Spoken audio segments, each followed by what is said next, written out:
boys for some plus size boys.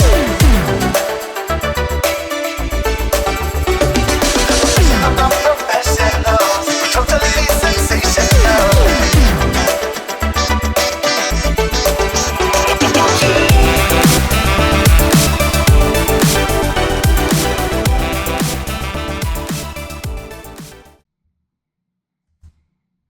Hi, we are the Yupkeep. I'm Waffles together with Spirit. And we are the Professional Professional. All right, we got our catchphrase this time. And we are going to go over some of the meta deck lists today to help everyone figure out what the most common decks are. And we ourselves, I feel like we like to spice things up a little bit with our own decks, right? We sure do, but Waffles, you forgot something important. Oh, no. You know what we're going to call this segment? I forgot. Not in my meta. Not in my meta. No, that's really funny. Because basically we like to spice things up, play a little bit differently. However, we are going to go over the strictly meta decks because we want you to be prepared for what you're going to see if you do end up going to a tournament. So, anything else you want to add before we get started, Waffles? I mean, I'm Spirit. I'm the professional non-professional. I said my own name. Our Spirit. Anything you want to add? Already making mistakes. Here. All right, anything you want to add before we start? Yeah. So, sure, this isn't covering one specific event. Mm-hmm. Make me freak out here for a second. Technology. But this isn't covering one specific event. It's going to be an accumulation of the decks we see that are on the rise. So they may have different cards in their decks compared to others, but these are like skeletons. These are the skeletons. They have the most common cards that you're going to see in these colors.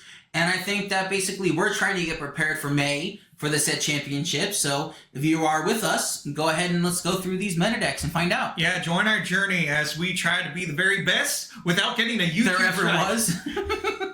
All right. Well, basically this is your basic Sapphire Ruby item / action deck.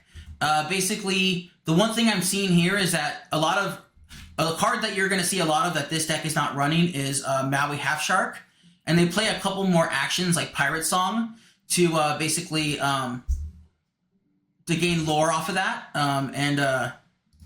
Basically, this deck is not running it. However, I do like the fact that, you know, they're playing the new Tamatoa. I think the new Tamatoa is great. Spirit, you have some experience with Happy as a Clam. What do you think?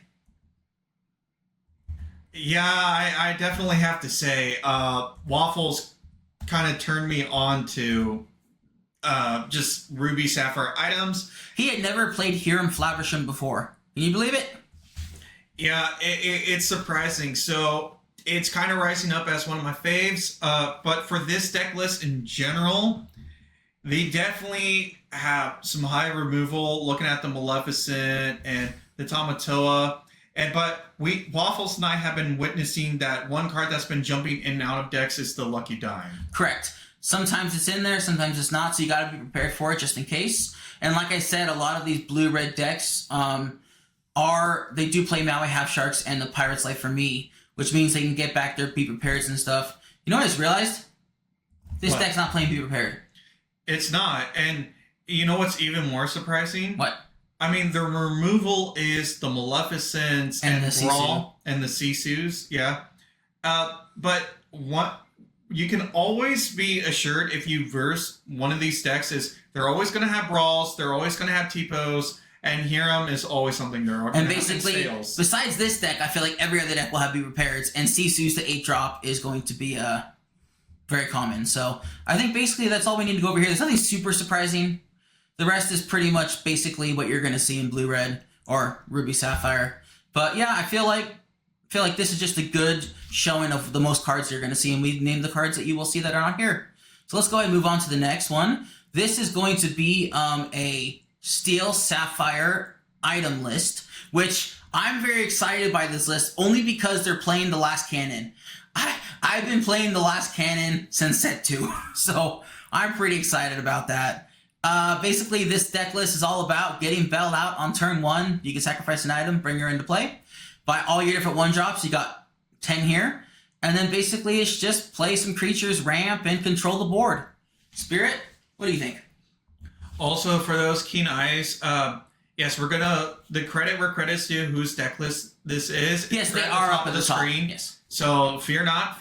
But we're all here to check out the pretty cards. I have to say, one surprise character that has been working really good for me is Scrooge McDuck. Scrooge McDuck, he's so rich and so Scottish. He thinks he's so rich and so Scottish. He's so much better at that.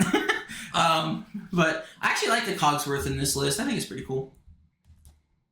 And basically, are there any other really surprising cards? Basically, in Blue and Sapphire Steel, you're always going to see Pete, you're always going to see Hiram, you're always going to see Tamatoa. Basically, you always see Sail the Azurite Sea. Of course, the removal package, Let the Storm Rage On, Strength, and Along Came Zeus. But basically, a lot of these cards are what you're going to see. One card, though, I feel like is making an appearance that we haven't seen in ages, which I'm so happy to see, is the Last Cannon. That was literally the first thing I brought up, sir. It was? Yes. Oh, well, I'm also focusing on animating live. Our setup's so old school that we have to press buttons to open the mouse. I'm practicing, good sir. I couldn't do it. I can't do two things at once. I know, right? But Scrooge, we've actually been very impressed with Scrooge, so I'm happy about that. Scrooge is becoming one of my all-time faves, along with Belle. Waffles can tell you he does not like the new Belle. I hate playing against the new Belle. She hurts my soul while playing an aggro deck. And it's weird. You think the bigger drop Belle would be the worst? No, it's the small Belle. It's this lady who can cheat herself into play. All right. I mean, Scrooge can do the same thing, but you need to exert 4. You need a lot more for Scrooge than you do for Belle. Belle's just sack 1. That's it. Scrooge is like, I need 4. All right, well, let's go ahead and go on to the next deck list. I think we're done with this one. The next one is, again, a Sapphire Steel, but this one is different. It's not item-based. It's more aggro-ish, maybe / mid-range. And basically, the whole goal is to quest until you're at 20 lore. I would say the best way I can call this is like it's a pseudo Steel song, but for Sapphire Steel, because your Belle is your singer 1. It's your Cinderella. It's your singer 3, yeah. Or Singer 1. Singer 3. It's all right. But basically, this one's more about, attacking and controlling the board. You got Captain Hook. You got Calhoun. You got Mr. Smee, the best 2-drop in the game. I do like that people are playing like 2 to 4 Benjas, because right now items are prevalent in the format. So, if I had a choice, I personally would have loved if Judy Hopps. Do you remember Judy Hopps? I remember back in the Judy. day? Yes. I would have loved if Judy was banish chosen item, but you draw a card. She'd be so much better. But this one's also playing McDuck Manor, which is a fantastic location. It doesn't do much, but it doesn't do anything as special, but it gives you 2 lore a turn, and it has 9 willpower, which is a lot. So I'm glad to see this team play. However, a card that is usually in these decks that I personally love, because I love it, not because I got my ass kicked by it, but because I was inspired by someone I play against, is Alice Savvy Sailor. She's a 1/4 with ward. She taps for 2 lore, and when she quests, she gives another character ward and +1 lore that turn. It's a fast clock. And speaking of clocks, Cogsworth is making his way back into He is. He's everywhere. But if you verse steel decks, it doesn't matter what. Always assume they have Let the Storm Rage On and Strength. I can't emphasize that. Along Came Zeus is very common as well. Mr. Smee's probably guaranteed. So, and Pete's. So let's go ahead. Anything else you want to say about this certain deck list? I definitely think it's going to make its way up the list. Calhoun's are a threat. I feel sad that Calhoun kind of phases in and out Robin Hood, but I have seen Robin Hood coming back. But Calhoun is, I hate to say, but Calhoun, it does the same thing Robin Hood does, except She's cheaper. Pretty much. And has resist 1. All right, let's go to the next deck list. Okay, this one is a Amethyst Steel deck list. It is more burn focused, where basically you try to just get to 20 as quickly as possible. The new cards you're playing are basically Honey Marin, which is the 2-drop. When you play her, If your opponent has a tapped creature, you gain 1 lore. Giant Cobra, you discard a card when it enters to gain 2 lore. White Rose, gain 1 lore. Goat, gain 1 lore. So basically everything you're playing gives you lore, and you're playing Gather Knowledge, and look at this, or no, This Is My Family. And I think it's really fast. I think it's good. And they're playing 4 Benjas. They're scared of items. What do you think, Spirit? It's one of those, as you said, like, This Is My Family. Why it's good, other than giving you lore, it draws you a card. The Amethyst Chromicon is constant draw. I mean, they have no rabbits or genies, so they're trying to be as low to the board as possible. The snake, though, is not something to look lightly at. And, of course, you have your Broom for draw, your Chernobog for draw. But this deck is just burning to get to 20 as quickly as you can. And I think it can do it pretty well. I've tested a similar deck to this, and it's done well. So, anything surprising here, though? I think the 4 benches, only 3 I think is fine. But 4 is a lot. They're really taking items into consideration. However, Benja does tap for 2, which is nice. Yeah, he taps for 2. I think that's why he has, all the love. I mean, personally, maybe I would go down to 2, but I don't know what I would add. I mean, if I wanted like a rabbit or a genie, because evasive is something I don't see an answer here to. They're kind of missing some evasive threats. I think they have no evasive threats. No, that's what I'm saying. Like, they can't answer evasive. Yeah, so like a Diablo would, especially with Amethyst Chromicon, when you activate that when your opponent has a tapped Diablo, it's no fun. They get to draw 3 cards during your turn. 1 for your draw step, and then 1 for you drawing off the Amethyst Chromicon, and 1 for them drawing off it. I've done it before. It is horrifying to be against. I also think one of the major weakness about like a burn deck like this is because you want them to swing into you. That's what this deck looks like to me. But if you're reversing another deck, let's say it's like Steel Song Aggro, where it's just bunch, well, they're going to force you to answer them. So it's kind of like, who's going to answer? So it's kind of this big chicken fight, who's going to... I think basically whoever has to answer the other person first loses. If you can just make them answer you, you're probably winning, I think. Yeah, so I don't know if this deck is as flexible, but it definitely is coming into the meta, which is nice to see. It's nice to see that Amethyst Steel is coming with some identity. So we'll see how it goes. Alrighty, let's move on to the next one. We have, as you mentioned earlier, a Steel Song list. This one's more of the traditional, it has all the songs. However, it's playing the new cards like Troubadour, and I'm a fan of Bianca. Spirit, you tested Bianca. How do you feel about Bianca? I definitely tested Bianca. I also tested the Neverland, like, just to see. And the passive lurking is actually incredible. It's not what I expected, but for me, I'm a little biased when it comes to Steel Song. I'm more of the song-based one. So a deck list like this, a skeleton like this, is more up my alley. And I love the Troubadour. I think he's a fabulous new addition. I think Troubadour is much better than the singer for Ursula. Even though it's a 1/4, but the Troubadour can stand 2 Let the Storm Rage on, or it takes 3 to kill it, then... Yeah, basically, an Ursula would die to 2 attackers, whereas the Troubadour would survive. Or, for example, Ursula would die to 2 Let the Storm Rages on, as Spirit just said, but the Troubadour would survive. So, even though it is a 1/3, I think it's better, myself. I agree, and thank you. I was trying to, like, piece my mindset together. But also, one card that I've kind of been always iffy about myself, but I'm seeing it coming back and people are toying around the amount, is the World's Greatest Criminal Mind. Came from set 2, Rise of the Floodborn. And it's a good card itself, but for me, I would have loved if the card was banished character with strength 4 or more, and I think it would be more playable. Because it's 5 or more, I don't think you need that many copies like this skeleton build has. I feel like maybe 1 or 2, because basically the card's not good until late game when your opponents are dropping Tamatoas or Sisu, so it's really no good early game. It's just ink early game. However, it is nice to have an answer to those late drops. So, again, I can't fault them for playing it. So no, but by all means, I definitely think this is a strong build. And one of the cards, as far as I know, is Daisy. She's still always going to hold her value ever since she was released. So seeing her in a build, a skeleton like this, it just seems like common. Same with Pete. Lawrence, I'm glad to see Lawrence is coming back. And Gaston is making an appearance. He is a Singer 5. That's a 3/3. Which I'm surprised by because Gaston's been around since I think set 2, and we've never really seen him. So I'm actually happy he's seen play. So yeah, it's really nice to see that cards are coming back that are seen play. it's kind of like when Lawrence came back as like a big player last set. I was really happy because Lawrence again set 2, but never really saw any play till last set.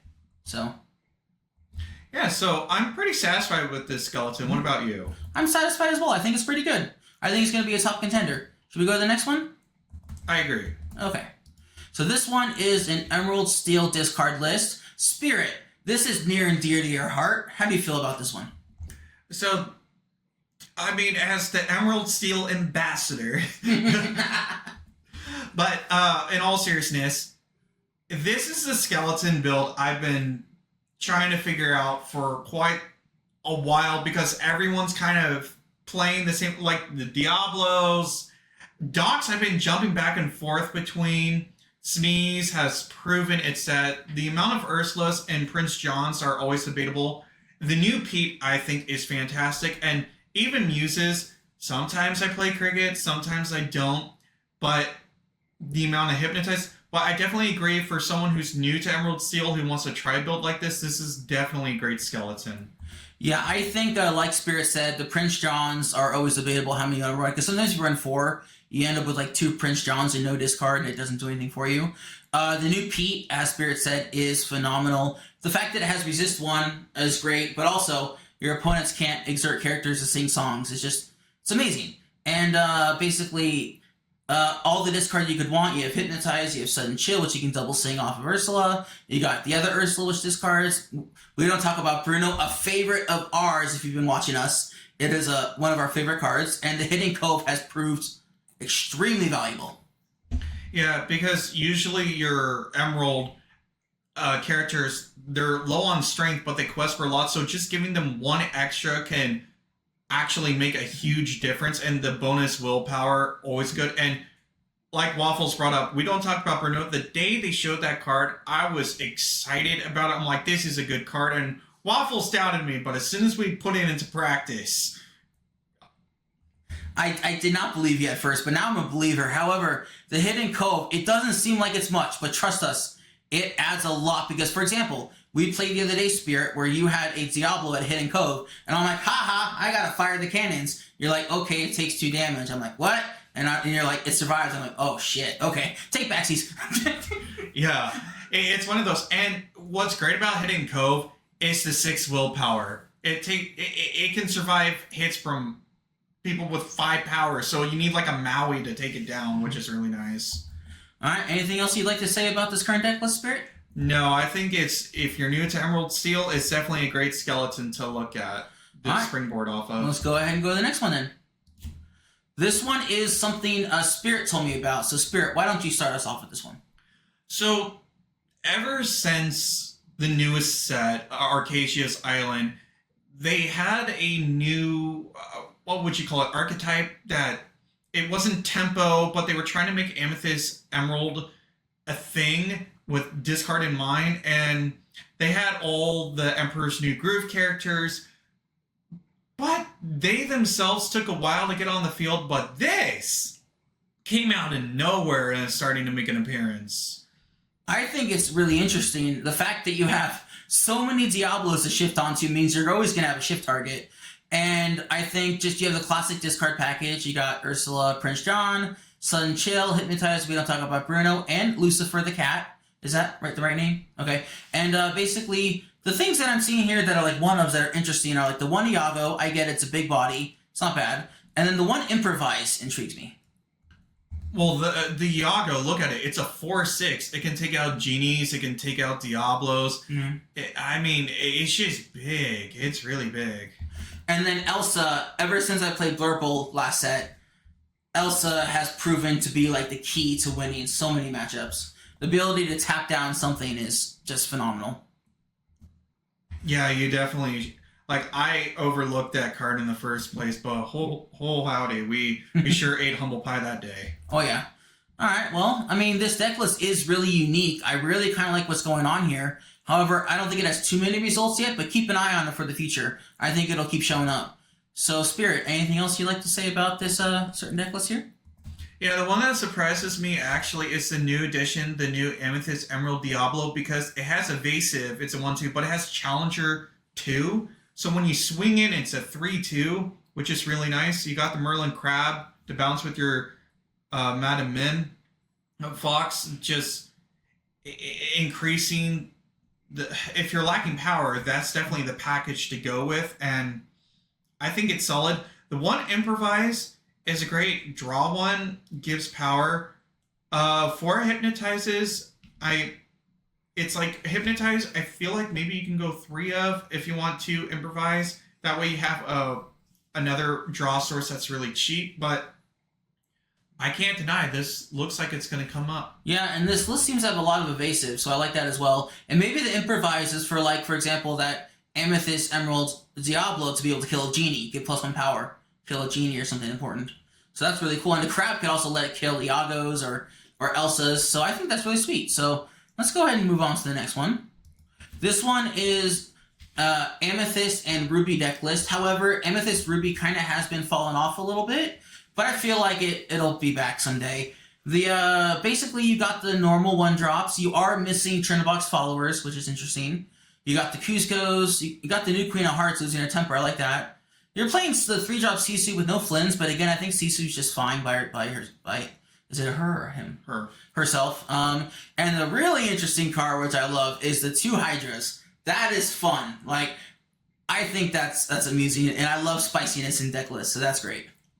Yeah, like when we first saw the skeleton and the inclusion of the Hydra was a card a lot of people overlooked, but whenever this character is dealt damage, deal that much damage to a chosen opposing character, when you think about it, it's like that can actually start changing the metagame, because I really like when cards first come out that people just kind of overlook, but then as more cards come out, suddenly a card you didn't even think about starts having more value.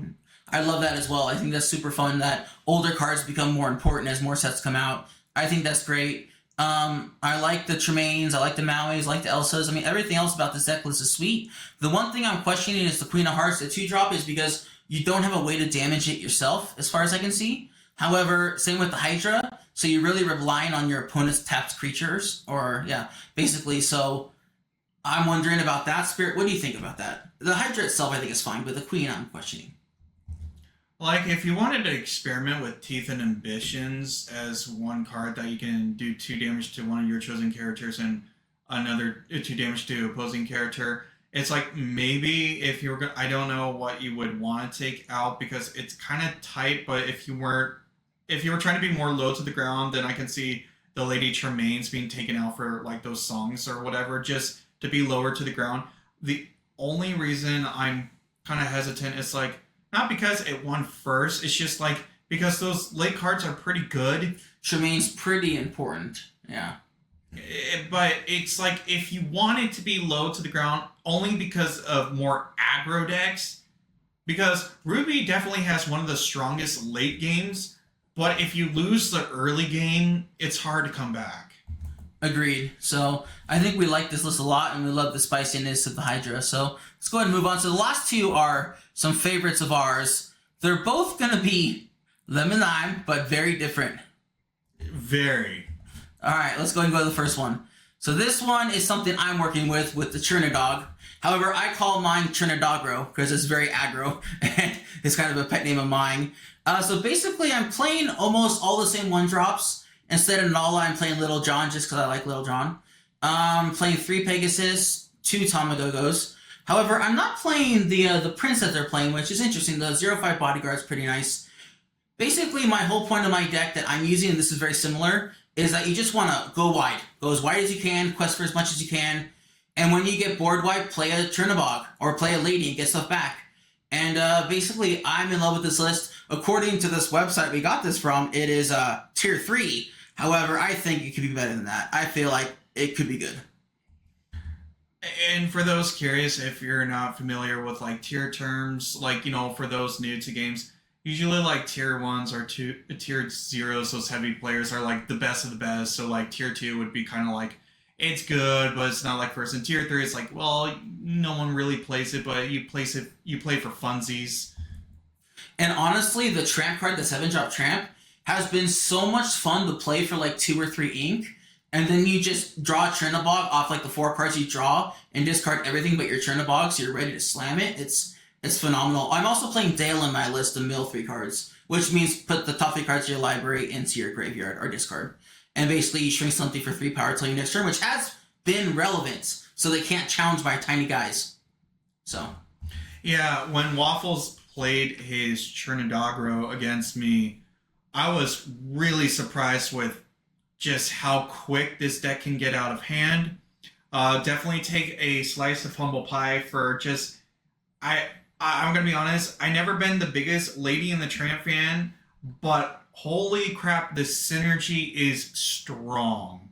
I agree. I never was the biggest Lady in Tramp fan either. However, I do think that I'm a fan of these cards. Now, the next deck list, we are both a fan of the key card in this list. And Spirit, what is that key card here? The key card of this is the Muses. And Waffles can tell you since, like, was it like either set... they came out in set 4. So, like, set 4, I tried to make this a deck. Like, Lemon Lime Singer was... Because I didn't want to build a Steel Song originally, so I was like, I want to be different. And now it's... feels like it's possible. I've been playing around. This is a really good skeleton for those that are curious. I personally don't run Lucifer or 4 copies. If you ever gotten me, I kind of lowered that the copy sound. But that aside, when you getting under the sea, just when you need it, it's one of the best feelings in the world. And as his opponent, it's one of the worst feelings you've ever felt. Because especially in my Trinidagro deck, I want my cards to go to the graveyard. But Under the Sea is like, not put them on the bottom. And if you think it's hard to sing Under the Sea in this deck, you're wrong. Because they have Ariel, Singer 5, and Diablo, or Ursula and Muses. Like, there are so many ways. And the fact that they have Paint the Roses Red to shrink your characters to bounce with Muses too, is just, if you're playing an aggro deck, this is the nightmare. Almost worse than Sisu. Yeah, it's one of those, I can see people asking, it's like, can this win a tournament? I don't know. I mean, I'm willing to play it in tournament, maybe probably, but all I know is I have a lot of fun with this deck. It's it's just fun to play. It's fun to see when it gets out of hand, but one of the key layouts, if you play against this deck, is if they have a Muse on the board and they keep bouncing their aerials, they're going to lock you out of the board because all they're doing is sifting for their songs and choosing the ones they need. So as soon as you play something, they'll probably bounce something of yours, or we don't talk about Bruno it.